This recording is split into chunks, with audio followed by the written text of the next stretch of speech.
Savitri gazed at the dim hospital room where her unconscious husband, Satyavan, lay pale and still under a cascade of blinking machines. The sterile smell of antiseptic mixed with the faint aroma of sandalwood from a small oil lamp she had brought for comfort.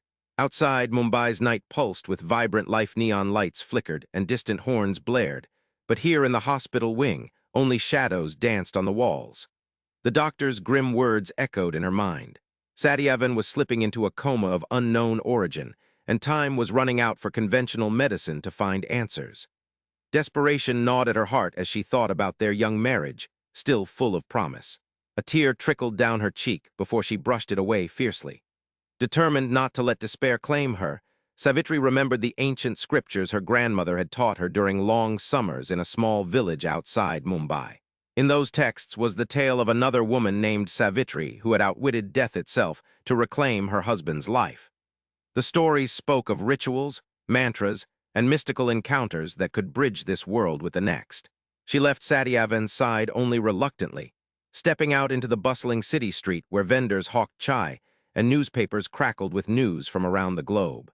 The air was thick with exhaust fumes mingling with the sweet scent of jasmine flowers carried by passing women. Savitri made her way to a small temple hidden amidst the concrete jungle. Inside, incense smoke swirled lazily as devotees bowed before colorful deities. She knelt beside an elderly sage who had once guided her grandmother in spiritual matters.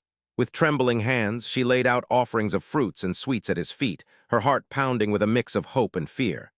"Sage," she began softly yet urgently, "my husband lies between life and death. I have heard tales of Savitri who battled death itself. How can I follow in her footsteps?" The old man's eyes narrowed thoughtfully as he studied her face. "You seek knowledge beyond the veil, child?" His voice carried a wisdom that cut through the urban chaos surrounding them. "Yes," she replied firmly. "I will do whatever it takes to bring Satyavan back." With a nod, the sage handed her an ancient book bound in worn leather and whispered a blessing over her head. As Savitri took the book into her hands, the weight of its secrets settled heavily upon her shoulders. This was just the beginning of her journey. Guided by mystical signs and dreams, Savitri discovered an old temple nestled in a forgotten corner of Mumbai's outskirts. Legend said that once each month, Yama himself would manifest there briefly to assess souls on their journey. The temple was hidden behind a rusting iron gate, surrounded by overgrown shrubs that whispered secrets of the past. As she stood before this ancient portal, Savitri felt the weight of her mission pressing down upon her shoulders like an unyielding burden. She could hear Satyavan's gentle breaths from within his hospital bed and sensed the cold indifference of death looming just beyond. With a deep inhale, she pushed open the gate and stepped into the sacred grounds.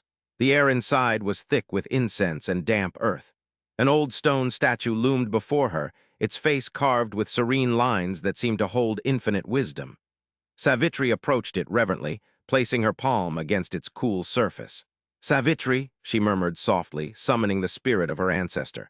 In the quiet hush of the temple, a faint glow began to emanate from the statue's eyes. A voice echoed through her mind, gentle yet resolute. "You seek answers beyond this world. Prepare yourself, for the path you tread is perilous and fraught with challenges."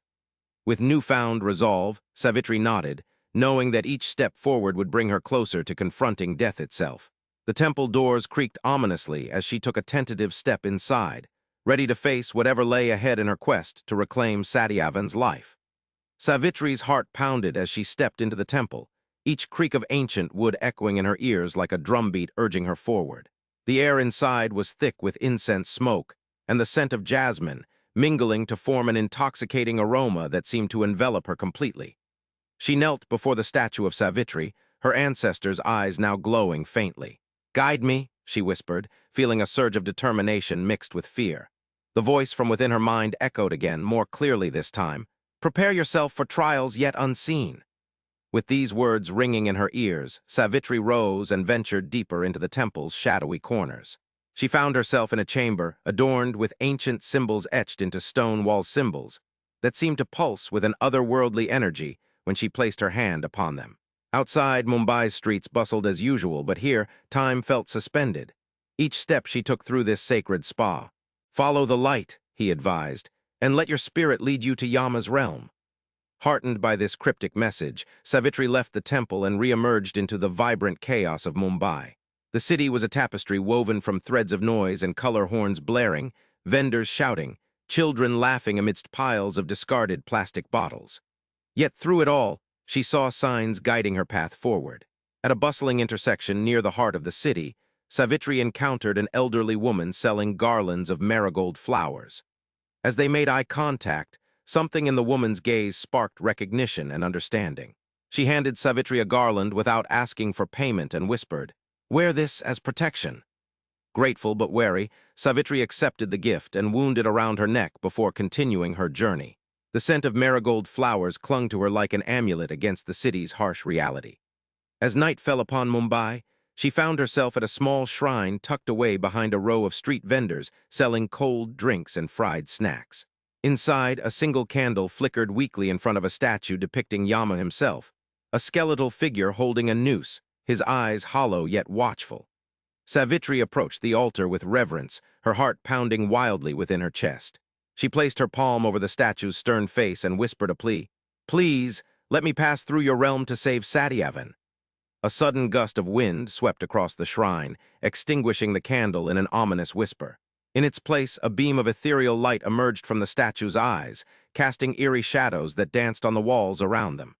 "Proceed," came Yama's voice, a deep resonance tinged with cold authority. "But beware the trials ahead." With renewed courage, Savitri stepped forward into the blinding light, feeling as though she was being pulled through a portal to another dimension. The city of Mumbai faded away behind her, replaced by an endless expanse of dark clouds and swirling mists that twisted like serpents overhead. Ahead lay a narrow path leading into the abyss, illuminated only by flickering lanterns spaced at intervals along its length. Each step brought Savitri closer to the unknown, yet she pressed on with unwavering resolve. At the end of this path stood another temple, one constructed entirely from obsidian and adorned with intricate carvings depicting scenes of judgment and rebirth. The air felt thick and oppressive here, heavy with an aura. "Why do you come here?" he boomed in a voice that shook even the stone walls around them. "Your mortal ties should not bind you to this realm." Savitri stood firm, her heart beating wildly against her ribcage but her spirit unyielding. "Satyavan's fate hangs on your judgment," she replied calmly yet resolutely. "I have come to beg for his life." Yama's gaze sharpened into piercing scrutiny as he observed the young woman before him, her mortal form trembling slightly under his unrelenting stare. "Your courage is admirable," he conceded after a moment of silence, "but you must prove yourself worthy if you wish to challenge my decree." With these words, Yama disappeared from view just as suddenly as he had appeared, leaving Savitri alone amidst the eerie stillness of his court. The weight of her task became all too clear in this sacred space. She had only begun her journey into realms beyond life, and Yama's disappearance left a void that was both oppressive and invigorating, urging Savitri to push forward with newfound resolve. She stood before the grand throne, surrounded by ethereal figures who seemed to observe her every move with silent curiosity. A faint whisper echoed through the chamber. "Prove yourself worthy." Savitri closed her eyes, drawing upon all the wisdom and strength she had accumulated on her journey. When she opened them again, she saw a series of trials laid out before her, a labyrinthine path that wound through dark chambers filled with challenges designed to test her spirit. The first room was enveloped in an eerie silence, except for the rhythmic tapping of drums somewhere deep within its recesses.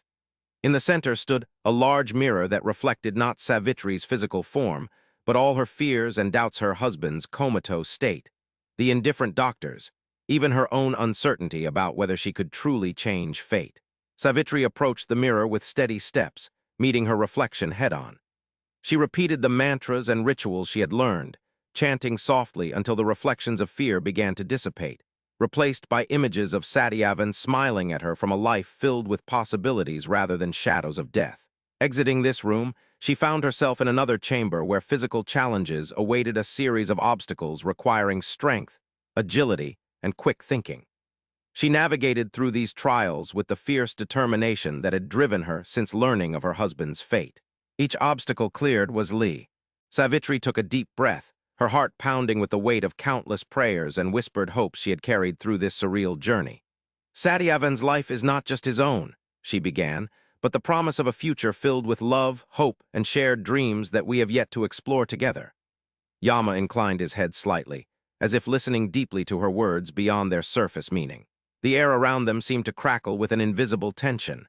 "Very well," he said finally, his voice no longer cold but infused with a strange respect. "You have proven yourself worthy of this test. I will grant you one last chance." With these words, Yama reached out and placed a small vial in Savitri's hand filled with a shimmering liquid that seemed to contain the essence of life itself. "Use it wisely," he advised, his form beginning to fade once more into the shadows. "But remember, the choice remains yours." Savitri clutched the vial tightly as she was transported back to the earthly plane of Mumbai's bustling streets and neon-lit skyscrapers. The transition left her disoriented for a moment before reality snapped back into focus around her. She hurried towards Satyavan's hospital room, her heart racing with hope. Inside, his body lay motionless under the flickering lights of medical monitors. Without hesitation, she knelt beside him and gently uncorked the vial Yama had given her. The liquid glowed faintly as it touched Satyavan's lips, seeping into his body like a gentle tide washing away the shadows of coma. Slowly, ever so slowly, life began to return to his face color, blooming back into his cheeks and breath, deepening in rhythm with renewed vigor. Doctors rushed into the room at the sudden change, but were halted by Savitri's steady gaze and the sense of peace that filled the air around her now conscious husband. Satyavan opened his eyes, finding himself gazing upon Savitri's relieved face.